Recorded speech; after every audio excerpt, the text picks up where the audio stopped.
there was you weren't around for this phase as much, but before I made myself kind of difficult to get in touch with via email on purpose, because what you start to receive as you get a little bit larger is a lot of inbound messages that look like offers but are really takes, and one of the most common ones is from managers and multi-channel networks, and these are the type of organizations. Oh, I was around. One of the first projects I ever did was like clearing up your email inbox. So yeah, you saw making sure you had a ton of time. Hey, we'd like to take 10% of your AdSense, and we can help you do collaborations and this, that. What was interesting is I was speaking to someone who had a breakout success on TikTok, almost at 1 million subs very, very quickly, started getting these inbound things. And what this person said that they wanted was they just wanted to feel established, which is why they were going to say yes. I was like, but what can't you do that this person can do? I don't know. They can get brand deals. I was like, we can get brand deals. Just reach out to the brands.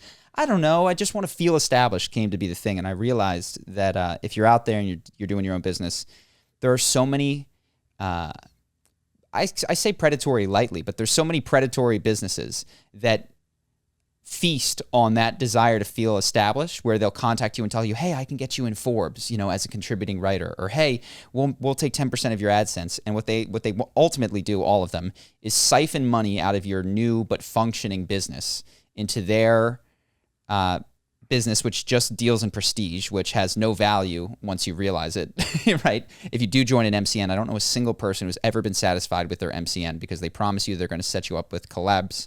They promise you that they're going to set you up with all these cool analytics, and they give you nothing, and then they get you in contracts for 3 years to take 10% of your growing AdSense. That's one of the biggest lessons that I've learned with working with you guys is at the end of the day, there's only two things in business. And if it's your business, it's like, are you having fun and enjoying life while running it? And does everything around you have some type of cost to it? Like that everything does have a cost? Or? Sorry, are you making money from every action that you're doing, right? Because especially with the internet, there's so many different opportunities. Like there's so many projects that we could be working on, and that ROI spreadsheet of just like this, like let's have fun doing it. Does it make money in a certain amount of months? And boom, we're ready to go. I feel like a lot of people, other than predatory services and businesses, like they fall prey to just the unlimited amount of opportunities there are, and they go for like, all right, this gets me like 1,000 likes or 1 million views or something. And like, at the end of the day, what does that actually mean? Like, how is that impacting you other than prestige and making you feel good? And it's kind of the same thing. It's like, are you in business then there's arguments like, does that make you feel good? Does that make you happy? Like that prestigeness, like I'm in Forbes and I can go tell all my friends that, and like, that makes me happy, right? Some people are tied to that. Well, we played that game, which is why. So I think our spreadsheet, like Ivan is saying, we have a spreadsheet where we list all of our projects, and then we have a couple columns. And there's really only two metrics. Ivan says fun and money. And it can make no money. Like this podcast makes no money. But we're like, hey, this is fun. And we enjoy it. And we think it has, and actually there is an impact column that does it have a positive impact beyond ourselves that we feel like is a moral good. And we weigh those, but those are the only three things. And it's very purposeful to remove, is it exciting? Is it shiny?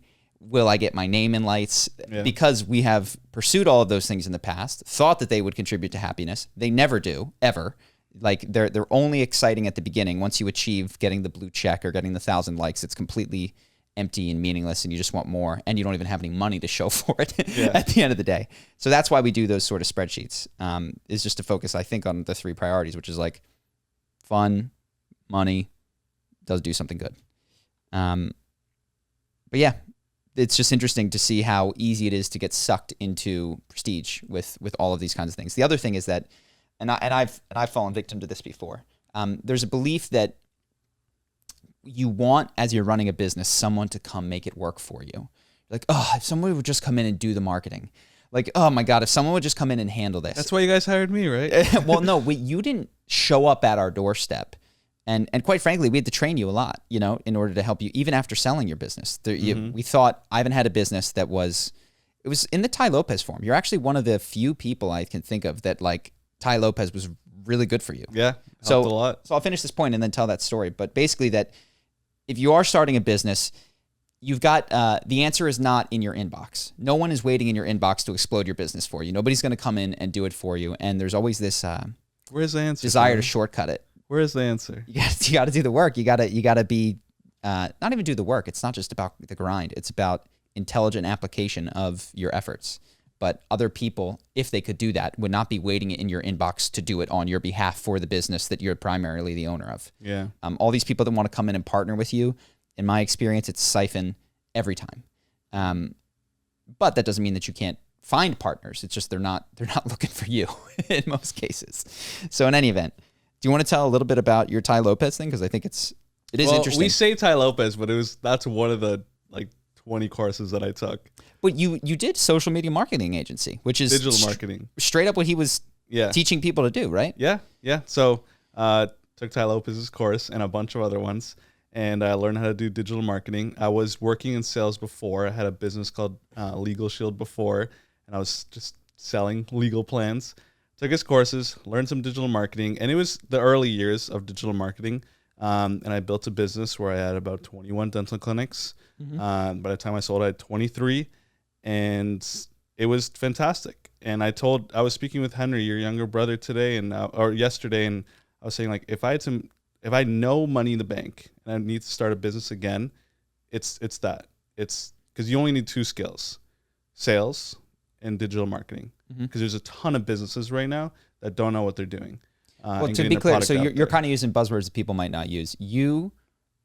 I don't know about Legal Shield, but the second one that you were going into dentist's office and saying, hey, let me run your new customer acquisition on Facebook. That was nerve-wracking. The first guy I hired was a sales guy because I did not like it. So I did that. And then you were going onto Facebook, and when people would, move to new town, you would target them with a Facebook ad, be like, need dental care, like, free first cleaning or so I drove around a lot. So like every town I split into sometimes halves, sometimes quarters, because the way you can advertise on Facebook is by like geography, like this number of kilometers or miles, since I'm in the States, and in a certain radius. So that's what I would do, and I would like own that spot for that dental clinic, right? Because a lot of people they make the mistake, not to get too technical, of like overlapping their people and overlapping their clients. So 2 competing dentists, and now you guys are cannibalizing one another's sales.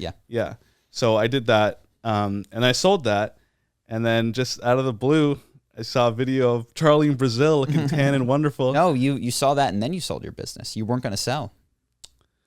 That's true. You guys kind of convinced me to sell it. Yeah. You're like, what are you doing? I was like, I don't really like what I'm doing. Yeah.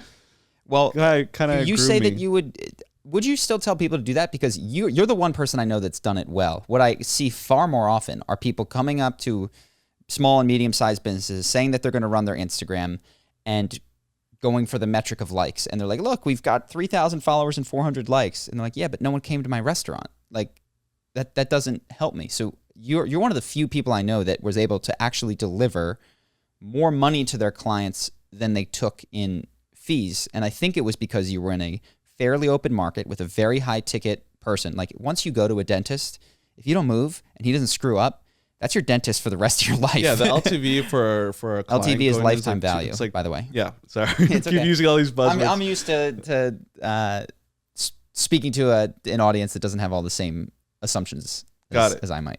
So the lifetime value of a client going into a dental clinic on average is $2,000. So I was charging, my max package was $20,000. So if I got 10, gravy, right? Yeah. For the month.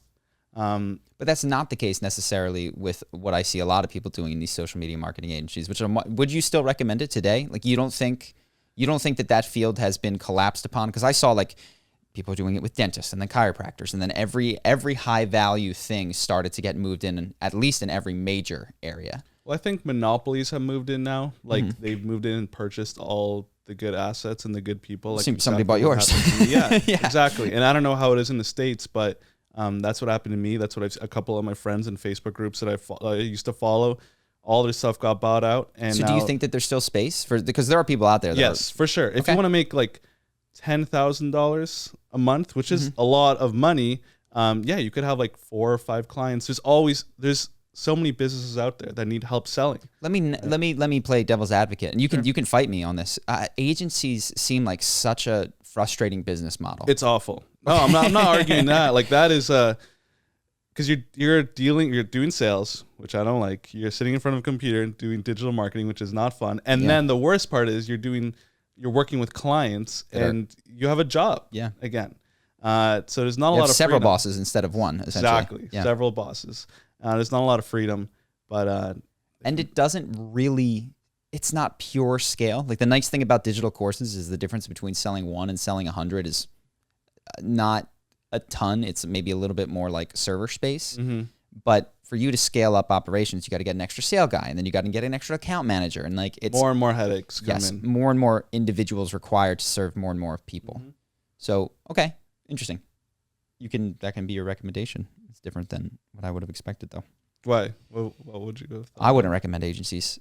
Really? Everyone I know who ran an agency, they're like, it was fun. But I would never, ever, ever in a million years do it again. And they were doing it 5 to 10 years ago when it was a less crowded space. Before Ty Lopez told everyone and their brother to try an agency. If you had $0, what business would you start today? If I had $0 and I couldn't do, I would do YouTube because that's my expertise. Pretend that I didn't have YouTube expertise. Yeah, no expertise. You had to learn something really quick. This is what I've told people. I would go to the 4-hour work week. I would make a list of all of my hobbies and a list of everything that the world needed. Right now, what am I really good at? I've gotten hyper specialized, but I would be like, oh, I like Dungeons and Dragons. Is there any space for a Dungeons and Dragons thing? I'm getting wrist pain from playing League of Legends. Has that been taken care of? You know what I mean? Like I would start looking into the problems that I encounter and the things that I'm good at in my life and just see if the solution had been made. And that might be a product, but it would be a product and or service to a niche audience, which is of course what you were selling, but it wouldn't be an agency. It would be something that could be scaled either through manufacturing or ideally digitally. Right. I don't think it would be a service that got larger and larger and larger. Like it wouldn't be a coaching industry business where I had to hire more coaches to teach more people or more account managers to manage more accounts or anything like that. Got it. I like lean. Yeah, you see. Yeah. Yeah. We're in Ben's apartment right now. Like it's very skinny.